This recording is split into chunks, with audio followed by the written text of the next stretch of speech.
দুপুরবেলা রান্না বান্না কমপ্লিট করে বন্ধুরা চলে এসেছি আপনাদের সামনে। দেখুন আজকে আমি কি রান্না করেছি। আজকে একদম সিম্পল মেনু রান্না করেছি। দেখাও কি রান্না করেছি। সাদা ভাত, প্রত্যেক দিনের মতো সাদা ভাত। আর এখানে করেছি ডিমের তরকারি, মানে ডিম অমলেট করে তরকারি। এটা সকালেই করেছিলাম জলখাবার খাওয়ার জন্য, এখনও আছে, দুপুরবেলা ভাত দিয়ে খাবো।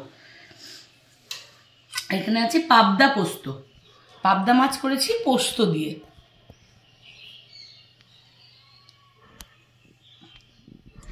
আর এখানে আছে শীতের একদম শো স্টপার বেগুন পোড়া।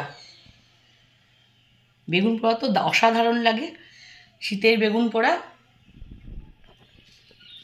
আজ এ পর্যন্তই বন্ধুরা, আজকে আমি এই মেনু রান্না করেছি। আপনাদের কেমন লাগলো আপনারা জানাবেন, লাইক শেয়ার কমেন্ট করবেন। আমার ফেসবুক পেজ থেকে দেখলে পেজটাকে একটা ফলো করে দেবেন বন্ধুরা। আর আমার ইউটিউব চ্যানেল থেকে দেখলে একটা সাবস্ক্রাইব করে দেবেন। টাটা বন্ধুরা, আপনারা সবাই ভালো থাকবেন।